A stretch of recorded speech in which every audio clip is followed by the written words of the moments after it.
هاي، أنا شروق، واليوم وأخيرا عملت لكم فيديو لهاري ستايل كارديجان بطريقة كتير سهلة وسريعة وبألوان المختلفة. عملته اوفر سايز لقياسات بالسنتيمتر والإنش موجودة بالديسكريبشن بوكس. هذا الكارديجان مصنوع من مجموعة من المربعات مثل ما انتو شايفين. حنبلش بالرسومات التوضيحية حتى نعرف كيف توزيعة المربعات بالكارديجان. خلينا نشوفهم سوا. الكارديجان مكون من الظهر والصدر والأكمام. الظهر رح يكون عندي 25 مربع، يعني 5 أسطر، كل 5 مربعات مع بعض مثل ما انتم شايفين. أما الصدر حيكون في عندي 20 مربع، كل 10 بجهة، يعني سطرين، كل سطر فيهم 5 مربعات. أما الأكمام فأنا عملتها من 9 مربعات، يعني 3 أسطر بكل كم، يعني بالنهاية حيكون عندي 18 مربع. المربع الواحد قياسه 13 سنتيمتر ب13 سنتيمتر. القياسات بالإنش موجودة بالديسكريبشن بوكس.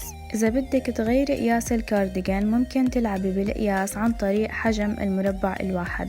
فمثلا ممكن تكبري الكارديجان عن طريق انك تكبري المربع الواحد، تعمليه 15 ب15 سنتيمتر، او اذا بدك تصغريه تعمليه 10 ب10 سنتيمتر.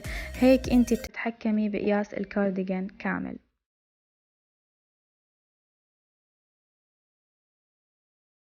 احتجت 700 جرام من خيوط الأكريليك الموجودة بالفيديو. أسمائهم، من شو مصنوعين ومن وين اشتريتهم أو البديل عنهم موجود بالديسكريبشن بوكس. استخدمت سنارة رقم 4.5 مليمتر، واستخدمت إبرة خياطة حتى أخيط الخيوط الباقية، ومقص.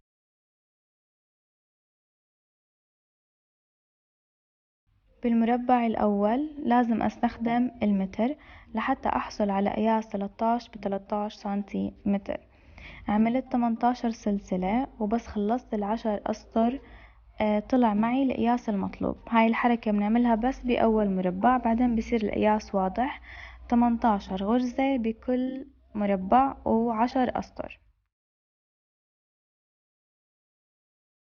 بكل المربعات استخدمت غرزة النصف عمود أو الهاف دبل كروشيه، بس بكل مربع عملت فيه غرزة بسيطة. حطيت لكم توتوريال للغرز اللي استخدمتها بالديسكريبشن بوكس. إذا طبقتوه على قياس اللي عطيتكم إياه حيطلع معكم نفس الشغل بالضبط. استخدمت تريك رهيبة بالمربعات حتى أقلل شغل وخياطة. اشتغلت بالمربعات على شكل أسطر، وهيك بدل ما أخيط المربعات من 4 جهات وقت تجميعهم مع بعض بخيطهم بس من جهتين. هيك بنقلل وقت الشغل للنص.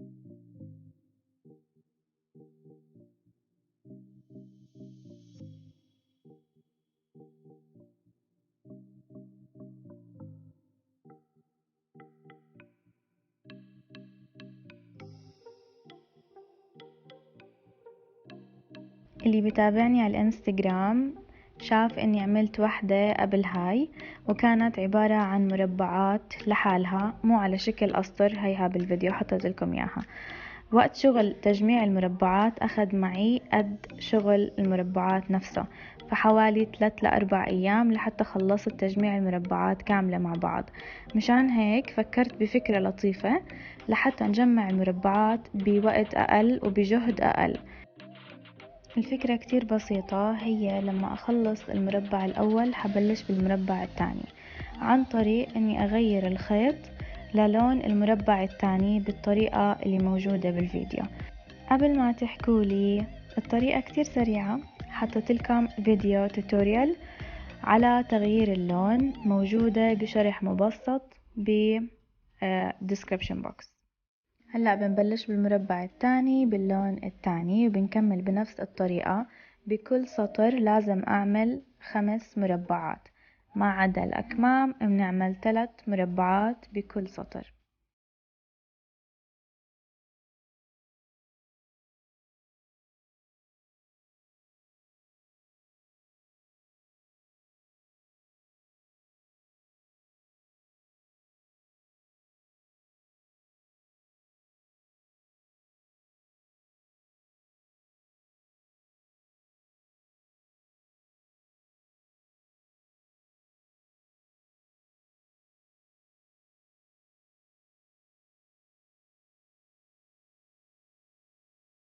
وهذا الشكل النهائي قبل التثبيت. 5 أسطر بالظهر، 4 موجودين بالصدر، و3 أسطر بكل كم.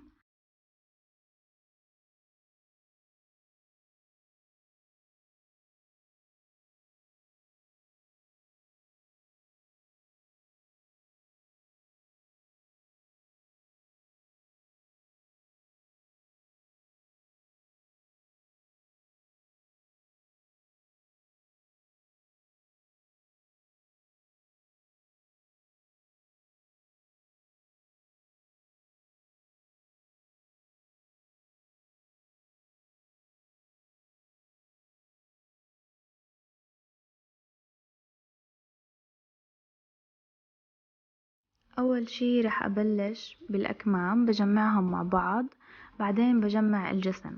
طريقة التجميع كتير سهلة. اختاري أي لون من ألوان الكارديجان اللي استخدمتيها، لأنه على كل الأحوال ما رح يبين، ولو بين ديزاين الكارديجان نفسه فيه كتير ألوان. أنا استخدمت الإبرة البلاستيك، حطيت اللون العسلي، ومرات كنت أستخدم اللون الأبيض حسب الخيط اللي تركته بنهاية السطر. راح أحط أول سطرين جنب بعض، الوجه الخارجي لبرا، بعدين بقلبهم فوق بعض. الخياطة بتكون على الجهة الداخلية. بعدها راح أخيط بهاي الطريقة. حطيت لكم توتوريال للخياطة بالديسكريبشن بوكس.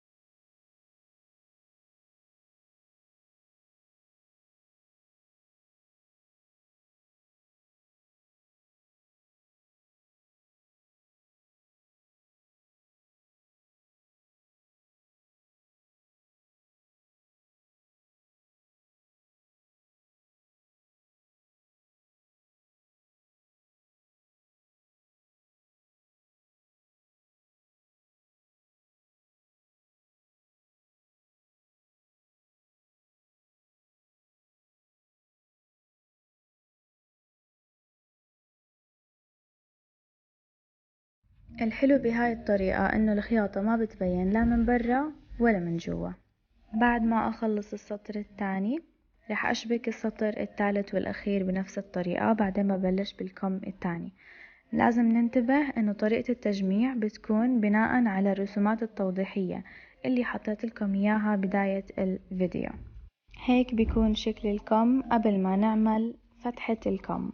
حتى اعمل فتحة الكم رح اقلب طرفين الكم واخيط بنفس الطريقة اللي تعلمناها قبل شوي مشان تكون عندي فتحة الكم. بعدين بركب الربط بيس اللي هي القطعة اللي بتكون آخر الكم أو بداية الكم من قدام. رح أحط لكم فيديو توتوريال لإلها بالدسكريبشن بوكس. بعد ما خبيت الخيوط الزايدة ضل أركب الربط بيس أو الكمر، مش متأكدة من التسمية. المهم عدد غرزها هي 8 غرز حشو باللفة الخلفية فقط. عملت 20 سطر.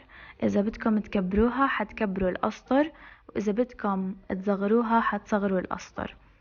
رح أركبها، بس انتبهوا إنه عدد الغرز بتكون أقل من عدد غرز الكم مشان يتكون عندي البافي سليفز أو الأكمام المنتفخة. حركبها بهاي الطريقة.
بعد ما جهزت الأكمام جهزت الصدر والظهر بناء على الرسومات التوضيحية اللي حطيت لكم إياها بداية الفيديو. هلأ بدي أشبك الصدر والظهر والأكمام بنفس الوقت.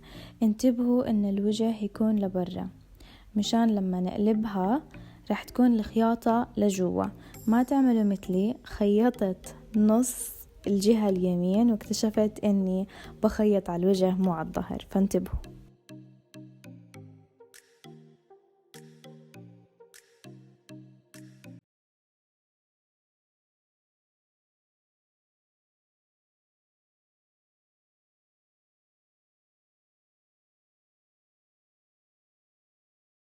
رح أبلش الخياطة من الأطراف يمين وشمال من تحت لفوق، وبس أوصل عند فتحة الكم راح أخيط الكم معهم. طبعا تقدري تحطي ماركر عند فتحة الكم حتى تميزي وينها. بعد ما أخيط الكم بهاي الطريقة راح أخيط الكتفين مع القبة والكمر وطرف الكم عملتهم بنفس الغرزة بس بأعداد غرز مختلفة وبأسطر أكتر. حطيت لكم أعداد الغرز لكل قطعة بالديسكريبشن بوكس، والفيديو توتوريال حطيته قبل شوي.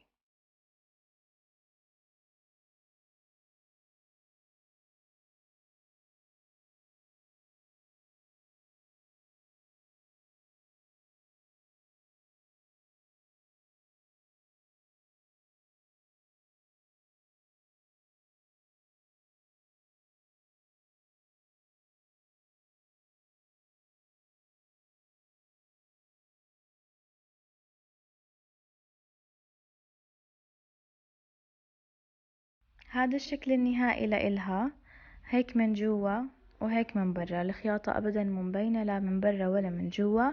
وطبعا تقدروا تحطوا أزرار إذا حابين إنكم تسكروها، بتقدروا تخلوها مثل ما أنا عملتها مفتوحة.